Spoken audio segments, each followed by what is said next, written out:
Hello lovely people, welcome to episode 3 of Reading My Friend's Favourite Books. Sophie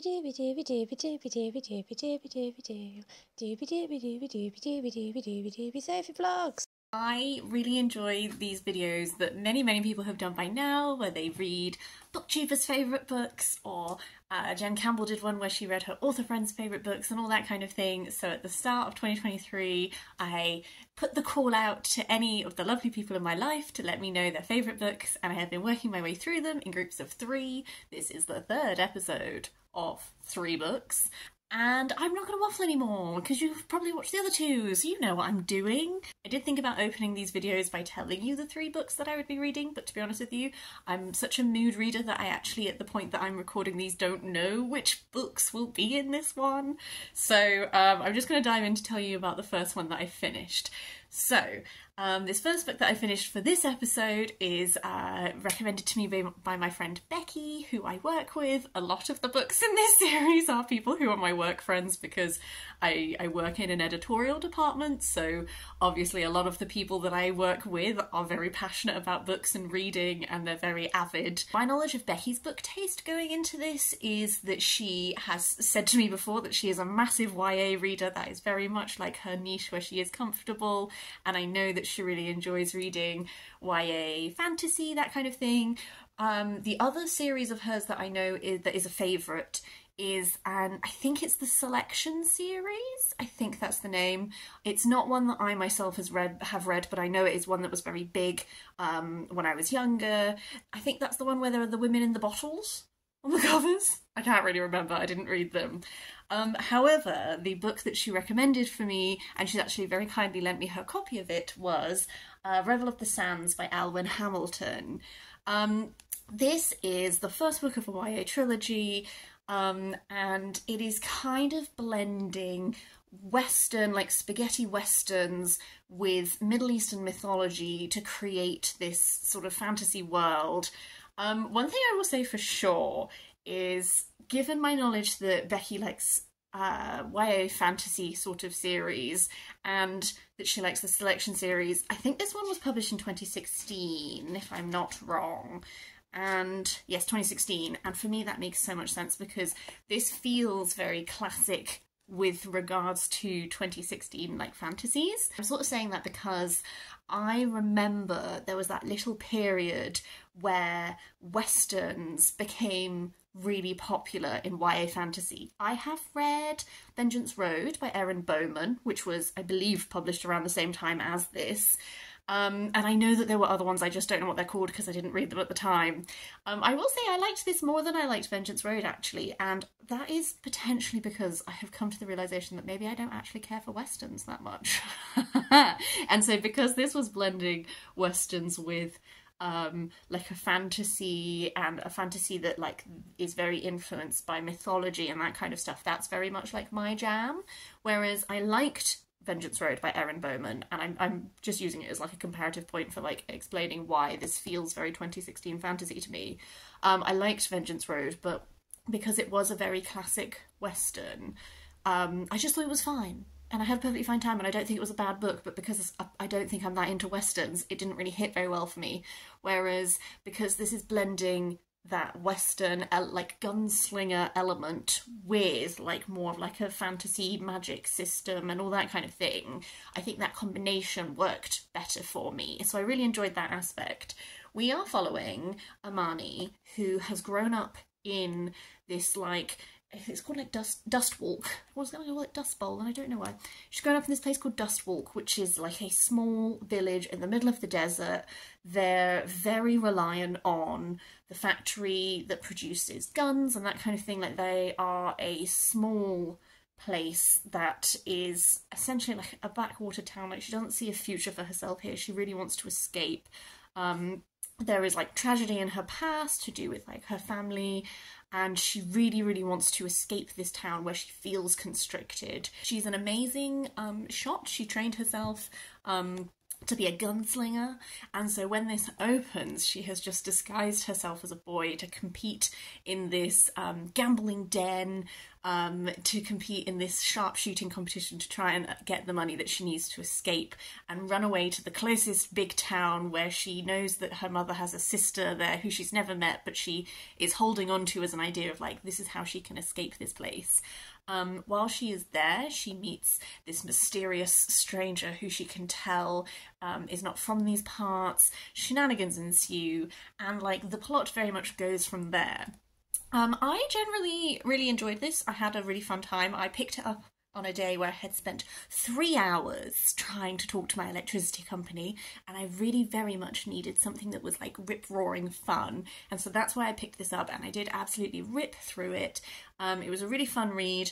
I liked the way that the story progressed. I would say definitely like the first half is a lot slower, or maybe the first 2/3 are a lot slower, and then the final third, things really start like rolling and kicking into action, and that final third, like, I think for me, the first 2/3 are more in that sort of Western kind of sharpshooter, like trying to outwit authorities and that kind of thing, and then as this progresses, it lent more into the fantasy mythology side of it as it became apparent what the overarching plot line was. And I really enjoyed that process of how the book changed, because the first part was definitely slower. It had some really nice standout scenes in it for me.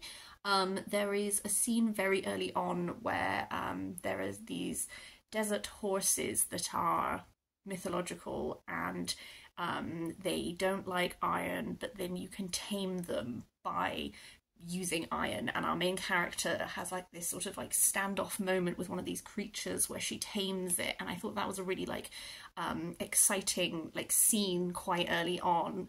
And then there was another scene quite soon after that, which was like almost like a train chase sequence, and I also really enjoyed that. So there were lots of like little scenes in this that I found very compelling. Another way that this feels very like classic 2016 fantasy to me is that like very much this is a main character who she's a bit of a loner. She ends up having shenanigans with this boy, and could there be something there, and all that kind of thing. And like, I enjoyed Amani's character. I thought that she was, I liked that she was given opportunities and moments where she sort of just was like, I'm just gonna go out on my own because I need to get away from here. Like, she's very much determined to survive, and she will make difficult decisions on a turn because she just needs to get out of places and survive things. And that was like an interesting, compelling. I didn't really care for the romance, but that will be a familiar refrain should you be a long-time watcher of my videos. I never super care for like YA romance like that develops in books like this, just because I feel like so often people are thrown together so quickly and affection develops between them so quickly that I'm just like, I don't really feel particularly rooted in it. I didn't dislike the romance in this at all. I found both characters interesting, and I could get why they were interested in each other. It's just because this doesn't span that much time, I'm not really super invested in it. I was very interested in the development of this larger plot that starts to come into being, which is very political and sort of fleshes out your understanding of this world. I have a few questions about certain elements. Very essentially, this was a perfectly fun, enjoyable time. And I think that if I had read this when it first came out in 2016, I would have really enjoyed it because it would have been the right age to read it. I think for me personally, one thing that I've just been like realising recently is that as I'm recording this, I am just before my 30th birthday, and I've become very aware lately that my reading tastes are shifting. And this type of like YA fantasy that is like a little adventure and there's like a romance in it and that kind of thing is something that I used to read a lot of, and I used to really, really enjoy, and I still enjoy when I read. I just don't get like really swept up into it and loving it, and that's just because I think my tastes have shifted slightly just away from that genre.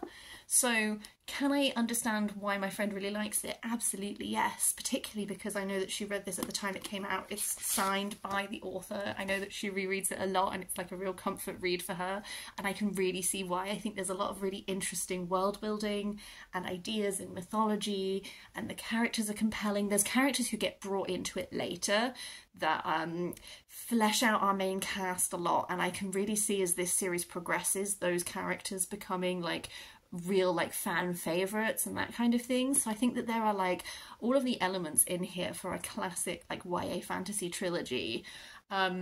Were she to lend me the other books, I would read them. I probably wouldn't buy them myself, but I've had a really fun time. My insight into like Becky's reading taste is like I definitely have an understanding of if I was to lend her books, maybe which ones from my shelves she might be interested in, because with this sense of like adventure and like a heroine who is strong and skilled and fiery and that kind of thing, like I have ideas of books from my shelves that maybe she might be interested in, and that's really fun. So the second book that I have read for this third chapter of reading my friend's favourite books is from my friend Devon. We work together. She's someone whose book taste I also don't know that well. This has really been like an illuminating way of getting to know her taste, and I have to say I want to read a lot more of her recommendations. So the two other books that she mentioned for this was Somewhere in the Distance by Dorothy Whipple, which I don't know much about, but I know it is a Persephone Books publication, and I know that Devon really likes Persephone Books as a publisher.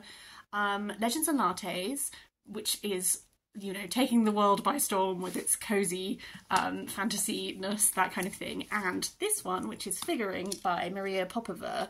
I chose this one to read because it's the one that seemed most appealing to my book taste, and I'm so glad that I did, because this was an absolute 5-star read for me and I loved it so much. I feel like reading this has actually like unlocked an area of my book taste that I really want to explore more, and that is so exciting to me.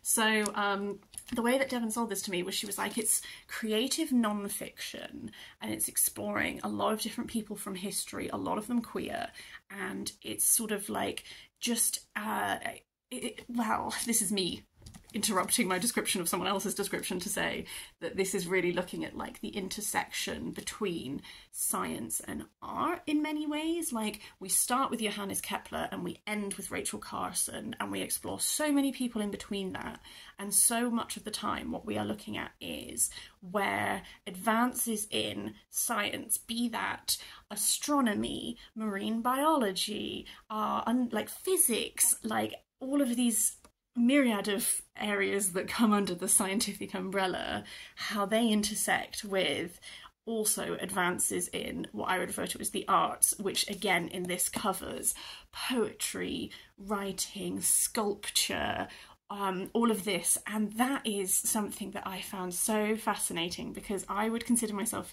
I think that science is, this is such a silly thing to say, I think that science is great, but I don't have a scientific brain. And when I was in school, in my A-levels, I ended up doing half science, half humanities, and I wish that I had gone full humanities, because what I found that I struggled with is that I find science very interesting and fascinating, and when a book like this explains science to me in a way that I can connect with, I love it, and it makes me feel really vibrant. When I study it as an academic subject, I am not able to compute that into the types of like scoring systems that you are judged on.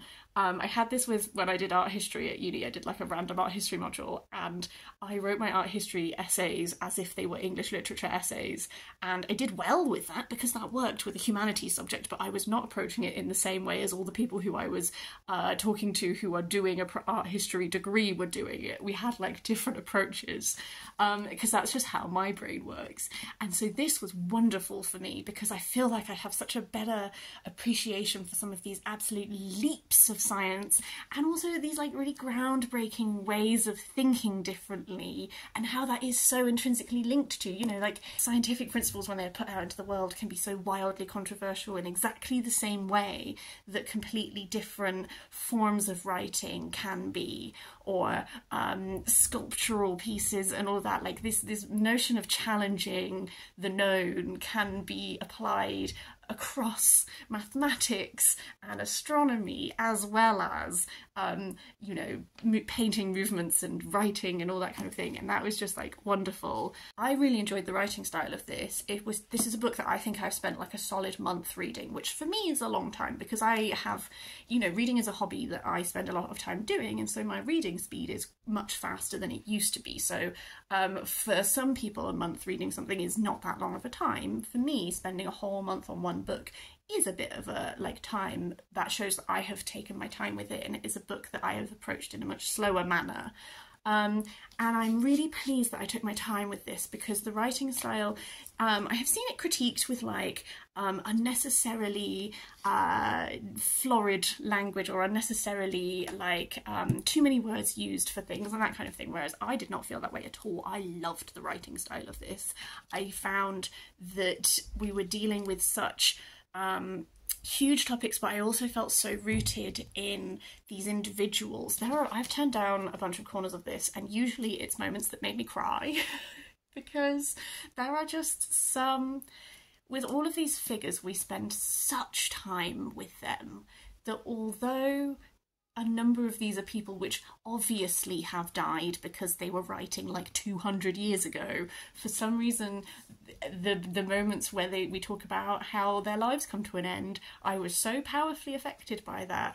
I will say Rachel Carson's really hit me. Her story, which is very towards the end, I was extremely invested in that woman. I knew of her, but I didn't really know her, and now I want to go away and read a load of stuff that she has written. But I was so deeply affected by this person who very much combines this scientific understanding of the world, but writes it in such a beautiful way to make it accessible to people, and this aim to just try and make a little bit of a difference in the world really, really got me. But I also turned down pages of moments that I just thought were like really beautiful moments. The final page of this really got me too. I feel like I was reading this and it's unlocked in me the wish to explore much more like writings to do with like movements of things and that kind of stuff. The title of this is very interesting as well. Like, it's called Figuring, and these threads that sort of combine these people together very much is a figuring out of how the world works, whether that is through the poetry of what makes us feel and emote and be human, or the actual practicality of like the building blocks of life and that kind of thing. There's a lot to do with transcendentalism in this. Like, a lot of the figures that are touched on have ties to transcendentalism. I feel like there's a lot to do with transfigurations of people, like transfiguring your understanding of things, changing, growing into the person that you are supposed to be. And then also like with Emily Dickinson, who is a focus in this as well, like these moments that transfigure you as a human being that have such a massive impact upon you and upon your art and your understanding of the world. Like all of those things, like I can understand why it has this title, because that's at the very core of what ties all of these people together in a really interesting way. As I mentioned, this is like really queer. A lot of these, particularly the women, there's a lot of women focused on this in general. It is predominantly women, and then a lot of them are also queer. And I just loved that. I loved how queerness ties into this transfiguration and then this understanding and this figuring out who you are and becoming your person and all that kind of stuff. And it's a great reminder that like we have always been here, and we have always like we've been involved in things that are like huge as well as just like normal everyday lives, and that is just like wonderful to me. I feel so inspired by this book. Like, really, I have read this over July, over my birthday month, and if you watched my birthday chat video, I talk about how I'm reconfiguring my reading tastes a bit, and I actually think that this has had a massive role in that, because it's I've read creative non-fiction books before, I think, but just something about this has just really unlocked like a fire in me and like a wish to, there's just like a certain slant of books that I think I've not really engaged with before that I would really like to start engaging with. So what's been wonderful about this is because Devlin and I work together, and she would be one of my like newer work colleagues, so again, I don't know her taste as well as some of the other people in these videos that sometimes because I know the people who've recommended the books so well, like in the first video of this I posted, I was able to really like tell you about my friends and be like, I see this reflected in them, I see that reflected in them. What's wonderful about this is because I don't know her as well, I now know that this is a person whose reading taste I would very much be interested in exploring further. She did talk to me about how she has lately been really enjoying like weird books, as in books that are doing like experimental things, or like when you describe the plot of them to someone, it's like, oh wow, I've never read a book like that before. And I have said to her that I would be very interested in receiving recommendations of that ilk. And I have bought myself a few books based on ones that she's mentioned in like casual throwaways and that kind of thing. So that's a really lovely aspect of this reading challenge, is that now I'm like, oh hello human being, I would take your book recommendations for sure going forward. And that's really lovely. The third and final friend that I'm going to be talking about in this video is my friend Lucy. I have to say it's a real challenge when doing these videos to not just sit here and just enthuse to you about how wonderful my friends are each time. But Lucy and we met because we worked together for a bit, and we don't work together anymore, but how I feel about our friendship is that it's like we're always having a really long conversation, and we only manage to see each other like 3 times a year, but every time we see each other we just pick the conversation back up, and then when we go again we just put it on pause, and then the next time we see each other it just gets taken right back again. So I love Lucy a lot. I also find her reading taste really interesting. So I already knew a little bit of her reading taste because I lent her Daisy Jones and the Six by Taylor Jenkins Reid. We talked a little bit about rugby books because she's a Welsh rugby fan like I am, and when we meet up we do tell each other about books that we've read recently that we really like. What I found interesting is when I asked her for what books she'd like to pick to do this challenge with, they were all extremely classic books. So I'll tell you about the one I actually read in a minute, but the other books that she recommended for this is Love in the Time of Cholera by Gabriel Garcia Marquez, and that's actually the reason why I read 100 Years of Solitude earlier this year, is because she had suggested that one. I saw 100 Years of Solitude on my Works book swap shelf, and I was like, well, I'll give this one a go because I actually loved that. I do actually want to get to Love in the Time of Cholera at some point as well. She also suggested A Man Called Ove by Friedrich Bachmann, which I don't know the hugest amount about, but I know that it is extremely well regarded on BookTube. I know he is a lot of people's favourites. Murphy, I can't remember her handle name, but I watch a lot of her videos and she loves him, but like loads of people do. So my sense of Lucy's taste is that I would describe it as like she likes good books, like books that are like well regarded. Like she seems like she's a person who reads a lot of books that are considered like classics and that kind of thing, by which I mean like modern contemporary classics rather than like older classics. The book that I picked and read for this is Captain Corelli's Mandolin by Louis de Bernieres.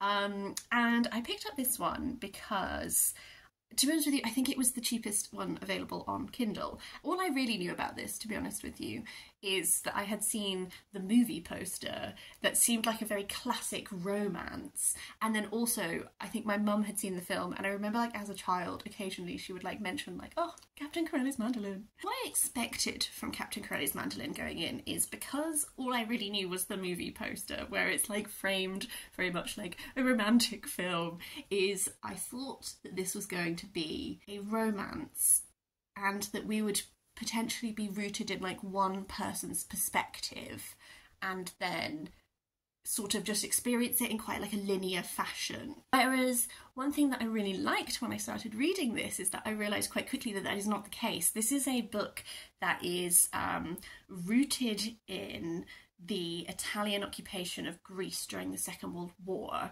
and it's told through lots of different perspectives. You really like have a kaleidoscope of perspectives, some of which you return to over and over again, others are only there for one chapter, And so the very start, you really hop about perspectives, and you get to see perspectives from Taxis in Greece, and then like a general in Italy, and you get to see sort of the excuses that are being used in order to kick off this conflict between Greece and Italy. It's almost like a biting narrative that shows you the types of rhetoric and the types of reasoning that like generals and people in government use to justify invading countries, or what they do to then set up reasons to then officially go to war with someone, but they are completely created by these people as a justification.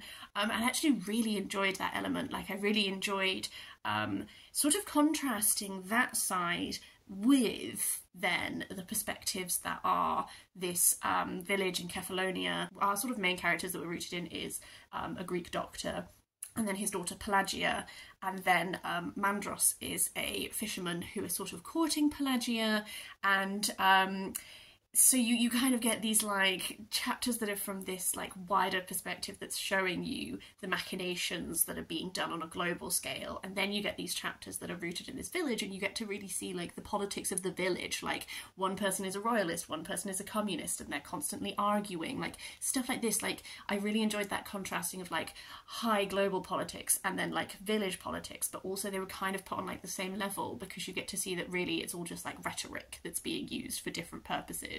And then alongside that, you have a perspective from a man called Carlos, and he's being deployed in, I think, Albania, and his experiences of war, and he's sort of like writing it as like a confessional. And so I won't tell you every single perspective, I'm so sorry, I'm just waffling.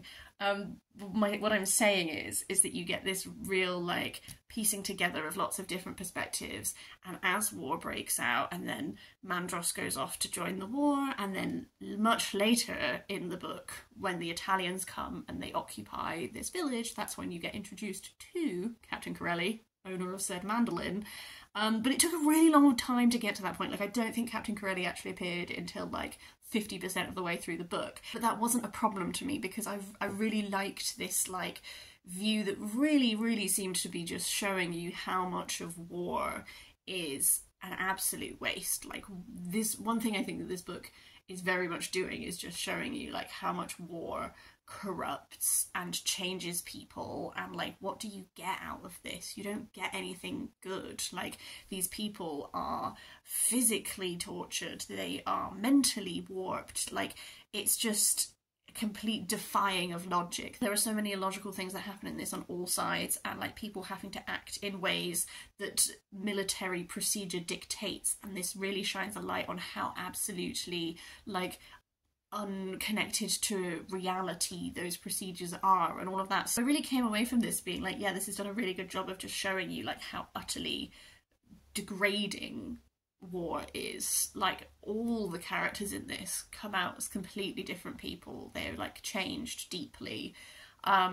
And I really enjoyed that. I wasn't expecting it, because I didn't really know much about this. One thing I will say about this is I can't really speak to like the way that the historical events are portrayed and like the perspective that is given on them, because I'm not super familiar with this particular geographical region's experience of World War II. That's not something I have much knowledge on, so I'm just aware that I'm talking about like this perspective on the war and how it like all came about and stuff like this, and particularly with stuff to do with then the communist forces in Greece and what happened after the official end of the war and that kind of stuff. Like, I don't know how actually like accurately that stuff is portrayed, because obviously this is a writer who is not from Greece, so I don't really know that. So I'm just sort of dropping that in, because I do want to go and do some reading to like find out more about it, but at the point that I'm recording this I have not done that.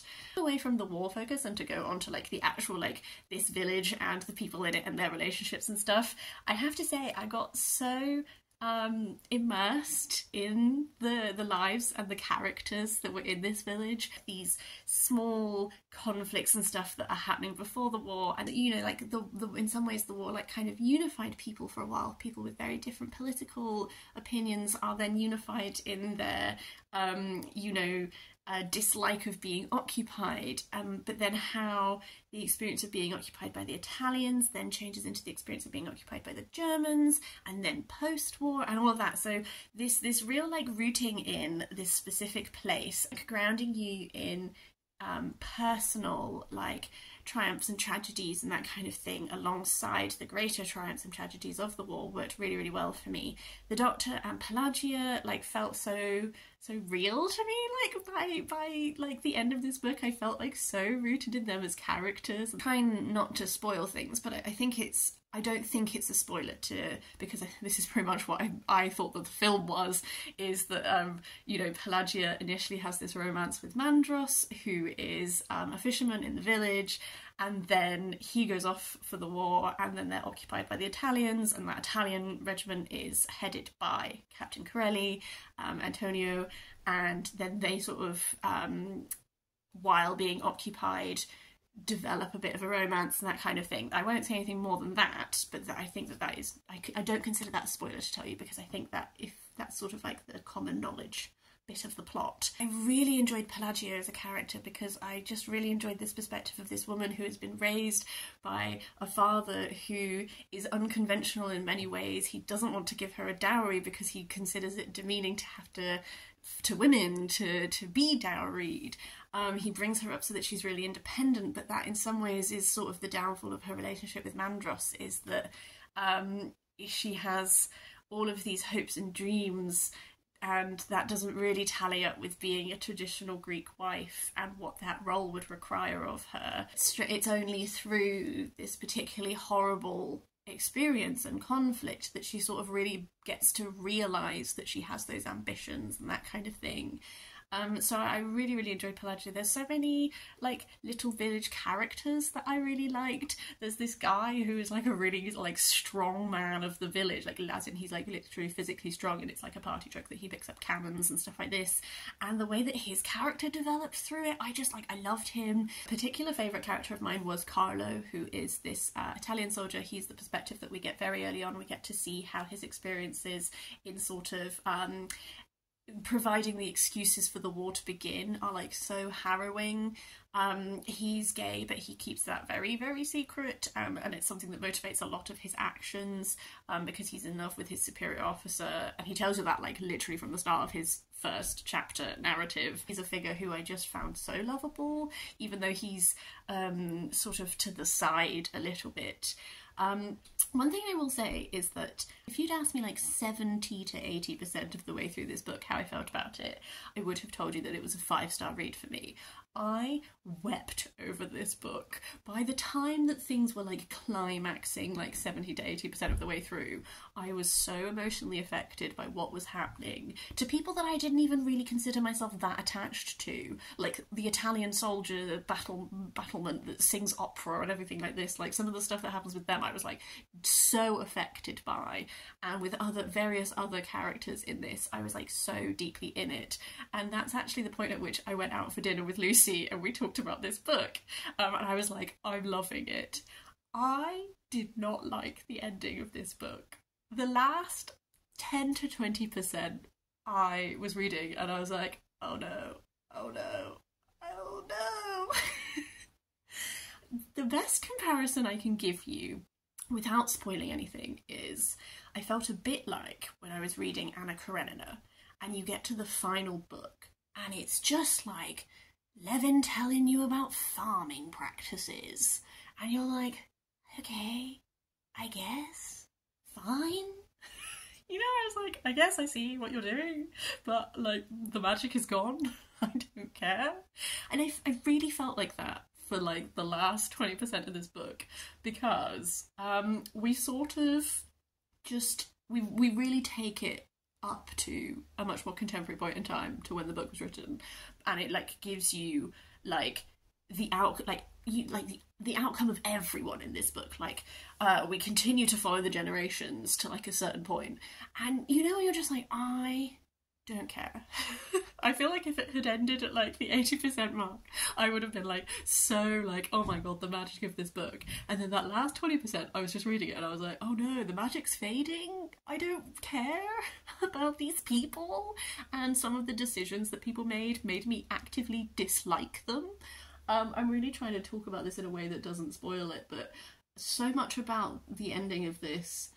Number one, we focus on people like the later generations, and I was like, I just am not connected to you. I've not had any time with you. I don't like the decisions you're making, and I'm not invested in you enough to like care about why you're making these decisions. I just think you're a bit of a dickhead.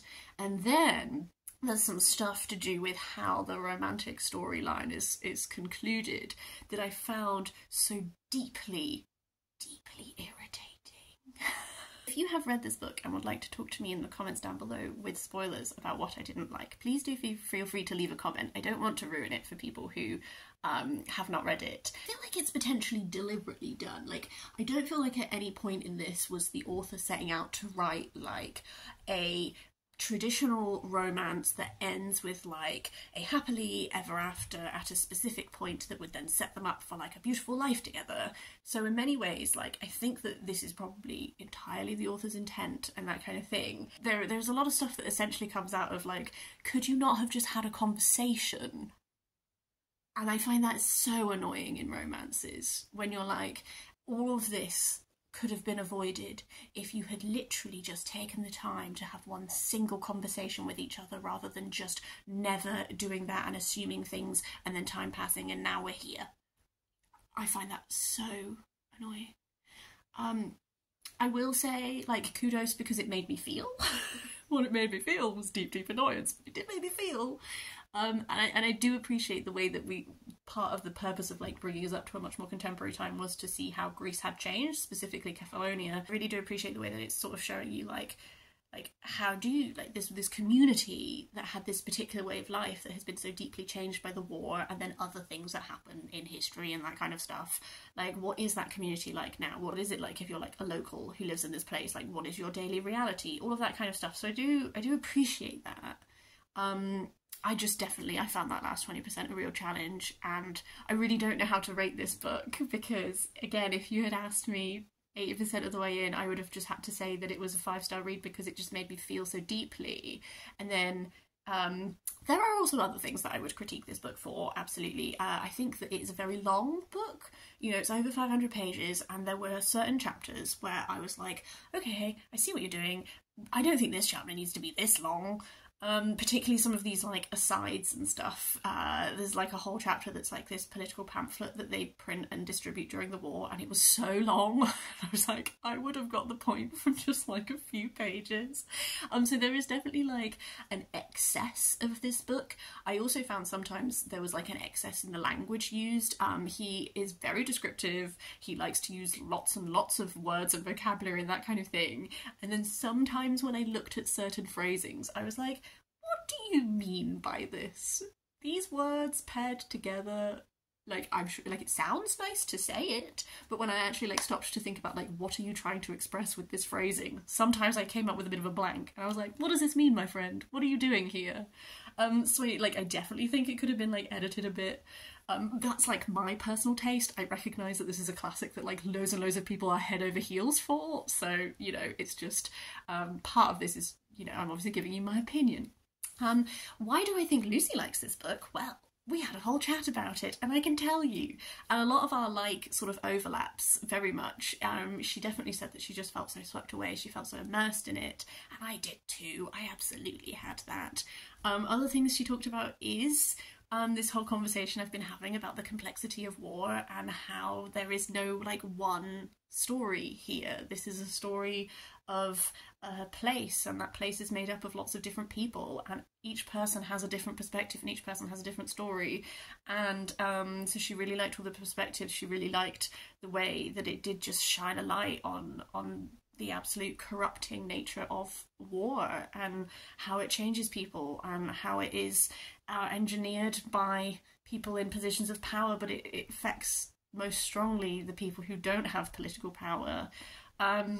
So we had a really lovely conversation all about that, and how much this book like really swept her away and affected her. I think that there are other books in the, I don't think they're necessarily on the same characters, but they're sort of like exploring, I think, maybe the same area or different areas, I don't know, but she recommended me 2 other books, so I've got them that I'll probably give them a go sometime. I enjoyed this. It's a book that I don't think I ever would have picked up under my own steam, just because I don't know, I don't even really know why. I think I tend to gravitate away from historical fiction that is like set during World War II, just because I feel like it's an area that has been written about so much. But this is a great reminder to myself that like maybe I only think that about a certain perspective, and maybe I actually need to read more from a more like global perspective. I had that a bit reading The Gift of Rain by Tan Tuan Eng, because that's also set during the Second World War and it's set during Malaysia. And although that it is a fiction book, I definitely learned a lot about Malaysia's experience in the Second World War, and I think I've learned more about specifically Cathalonia's experience in World War II. But it makes me want to go away and do non-fiction reading, is part of it, is that I like fiction that is a gateway, but then I'm very aware that I'm reading like a fictionalised perspective and I need to go off and like actually explore like more of a non-fiction perspective. All of this to say, I would still consider this book like a success. I think overall I liked it. I still don't really know how I rated it. I think I gave it like a 4-star on Goodreads, because I was like, I don't know. Those are the 3 books that I'm talking about in this episode of Reading My Friend's Favourite Books. I will have linked to episode 1 and episode 2 down below. I'm going to get cracking on episode 4. I'm already reading the next book for episode 4. As I say every time, I would really love to hear your perspective if you have read any of these books. I would find that super interesting, particularly Captain Corelli's Mandolin. How did you find it? How did you find the ending? Did it not bother you at all? Am I just picky? I don't know. But yes, I hope you are having a very, very lovely day. I will see you next time for something different.